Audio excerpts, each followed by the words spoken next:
Bismillahirrahmanirrahim. Assalamualaikum warahmatullahi wabarakatuh. Ismi Muhammad Izzat Syahmi, nombor metrik 060899.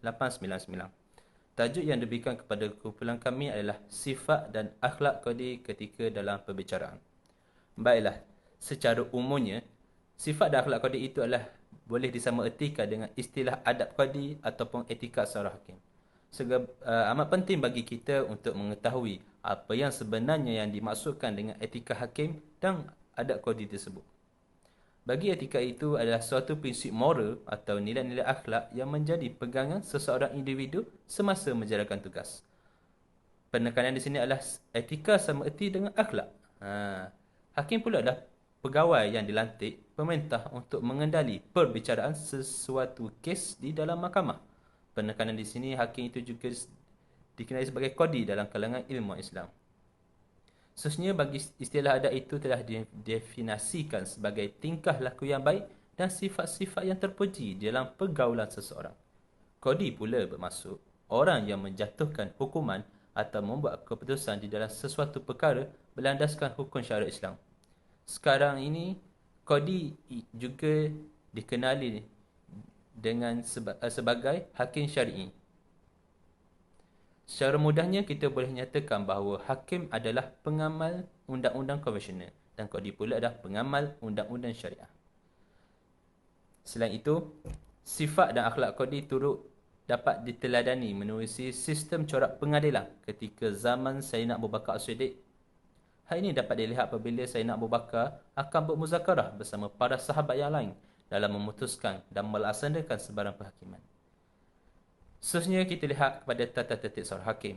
Itu dibahagikan kepada 3 bahagian, iaitu iaitu etika umum seorang hakim, etika hakim yang khusus di dalam mahkamah dan etika hakim di luar mahkamah. Tambahannya, kod etika hakim juga diperkenalkan bertujuan untuk memastikan perjalanan kes-kes di mahkamah berjalan lancar di samping ingin mengeluarkan kritikan masyarakat mengenai kelembapan proses di mahkamah syariah berbanding mahkamah sivil. Tuntasnya, seorang kodi hendaklah menjaga segala tindak tanduk dan sikapnya daripada sebarang perkara yang boleh menimbulkan keraguan tentang keadilan hukumannya dan menjaga kebersihan peribadinya. Kodi tidak boleh terpengaruh oleh keadaan sekeliling atau oleh tekanan daripada mana-mana pihak dalam bentuk apa jua sekalipun. Dalam hubungan Allah SWT telah berfirman, Auzubillahi minasyaitonir yang bermaksud apabila kamu mengatakan sesuatu maka hendaklah kamu berlaku adil sekalipun orang itu ada hubungan kerabat denganmu. Etika hakim di dalam mahkamah akan dibincangkan selanjutnya selepas ini. Bismillahirrahmanirrahim. Assalamualaikum warahmatullahi wabarakatuh. Ismi Muhammad Afi bin Azman dan Araqamu Julus 0664. Di sini saya akan menerangkan tentang adab dan sifat seorang qadi. Pertama, kita lihat di slide yang pertama iaitu ini adalah waktu-waktu yang dilarang. Berdasarkan daripada sabda Rasulullah SAW dari Abdul Rahman bin Abu Bakar radhiyallahu anhu berkata, ia bersabda, Rasulullah SAW, hakim tidak boleh menjatuhkan hukuman kedua-dua orang yang berperkara, maksudnya yang terlibat ketika ia sedang keadaan marah, dan jangan sampai menjatuhkan hukum dalam keadaan yang pertama kita lihat ketika dalam keadaan yang marah, yang kedua ketika dalam keadaan lapar dan dahaga, yang ketiga ketika sangat gembira atau berduka cita, keempat ketika kurang sihat, kelima ketika menahan buang air besar ataupun kecil. Ini menimbulkan perasaan yang agak cemas dan terburu-buru ataupun tergesa-gesa dalam menjatuhkan hukuman. Yang keenam ialah sedang mengantuk, sangat panas ataupun sangat sejuk. Contohnya cuaca dalam keadaan yang sangat panas, maksudnya sampai sakit kepala, sangat sejuk tu sampai sangat menggigil ketika menjatuhkan hukuman. Seterusnya, yang pertama, yang tadi saya berdasarkan daripada dalil daripada Abdul Rahman bin Abu Bakar radhiyallahu anhu bersabda, Nabi SAW bermaksud, hakim tidak boleh menjatuhkan sesuatu hukuman ke atas dua orang, plaintiff dan defendant, kerana hakim itu dalam keadaan marah. Hadis riwayat Bukhari dan Muslim. Yang itu untuk pertama tadilah. Yang untuk yang larangan-larangan ketika itulah, maksudnya tak boleh jatuh hukuman. Yang pertama tadi, satu untuk ketika dalam keadaan marah, ini adalah hujannya. Selebihnya kita akan tengok di lain hari. Okey, seterusnya kita masuk dalam larangan terhadap qadi. Okey, dia ada banyak. Okey, tapi saya ambil hanya segelintir saja, iaitu saya ambil 4 perkara. Okey, di sini yang pertama, larangan memutuskan sesuatu perkara dalam keadaan diri yang tidak stabil, dalam keadaan yang marah, susah hati, gembira, yang berlebih-lebihan ataupun sakit, lapar dan mengantuk. Yang kedua, larangan memihak kepada hanya satu pihak dan bebas daripada pengaruh orang lain. Maksudnya, setiap hukuman yang dijatuhkan tidak dipengaruhi oleh orang lain. Contohnya, dia kenal plaintiff, dia kenal defendant, dia kenal peguam dia, program builder dia lah. Okey. Yang ketiga, larangan mengambil rasuah. Okey, larangan mengambil rasuah sangat dilarang oleh negara kita sendiri. Okey, larangan mengambil rasuah ni terlalu tinggi. Okey, yang keempat, iaitu larangan membeza-bezakan antara pihak yang bertikai, iaitu plaintiff dan defendant. Okey, sekian daripada saya. Assalamualaikum warahmatullahi wabarakatuh. Assalamualaikum warahmatullahi wabarakatuh. Nama saya Muhammad Syahrul Akmal bin Samsudin, nombor metrik 060145. InsyaAllah pada kali ini saya akan membincangkan berkaitan dengan perbezaan kod etika hakim syar'i dan hakim sivil semasa perbicaraan serta etika hakim syar'i yang berada dalam enakmen negeri. Etika hakim syar'i yang saya bawa sedikit pada kali ini iaitu melaksanakan keadilan sebagaimana yang dikehendaki oleh hukum syarak serta memberikan penghakimannya berdasarkan undang-undang berkaitan. Di sini jelas bahawa hakim syar'i ini lebih menekankan tentang kehakiman yang berlandaskan hukum syarak, yang berlandaskan Al-Quran, Sunnah, Qiyas dan lain-lain lagi. Di sini hakim syar'i lebih kepada berpandukan Al-Quran dan Sunnah. Manakala etika hakim sivil pula yang saya bawa adalah seorang hakim hendaklah menjalankan fungsi kehakimannya dengan bebas berdasarkan penilaiannya tentang fakta dan mengikut pemahamannya tentang undang-undang, bebas daripada apa-apa pengaruh luar, dorongan, tekanan, ancaman atau gangguan secara langsung atau tidak langsung daripada mana-mana pihak atau bagi apa-apa sebab. Di sini jelas perbezaan antara kedua hakim ini, yang mana hakim syariah lebih kepada menumpukan hukum-hukum atau penghukumannya lebih kepada Al-Quran dan Sunnah, manakala hakim syar'i ini lebih kepada penilaiannya diri sendiri yang tidak menekankan mana-mana sumber rujukan, yang mana sumber rujukannya hanyalah kepada tidak berlandaskan dengan Al-Quran dan Sunnah. Manakala yang terakhir, etika hakim syar'i yang berada dalam enakmen negeri.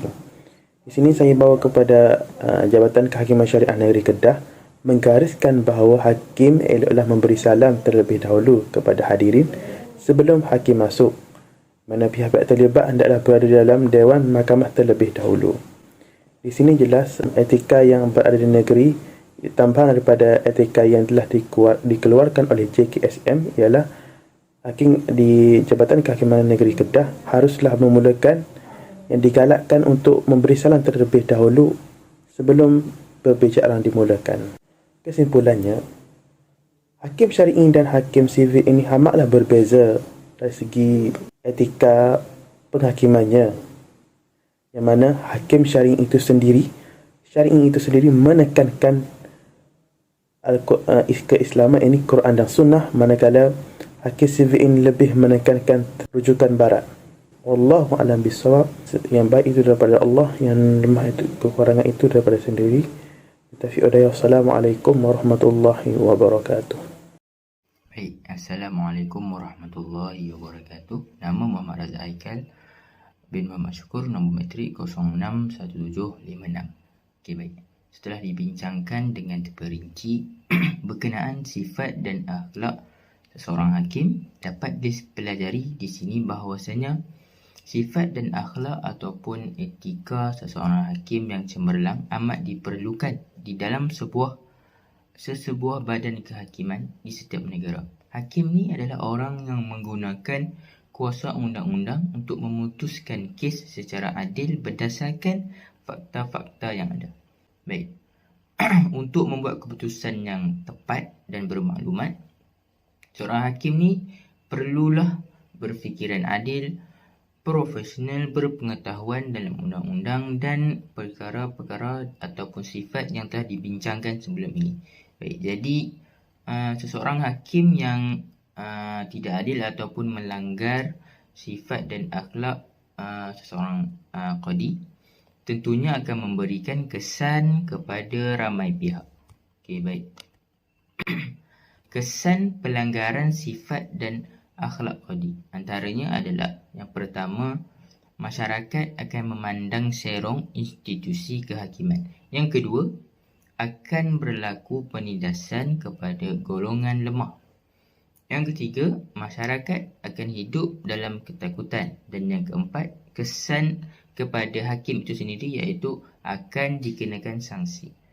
Seperti yang disebut di dalam bahagian 16 Kod Etika Hakim 2009. Jadi, antara sanksi yang dikenakan adalah yang pertama, merekod teguran terhadap hakim itu. Dan yang kedua, menggantung hakim tersebut daripada jawatannya bagi apa-apa tempoh yang tidak melebihi 1 tahun. Baik, antara punca pelanggaran Kod Etika Hakim adalah yang pertama, isu dan sifat dan akhlak seseorang hakim itu sendiri. Yang kedua, seseorang hakim yang tidak jujur dalam pelaksanaan tugas. Dan yang ketiga, komunikasi yang lemah seseorang hakim bersama orang yang didakwa. Okey.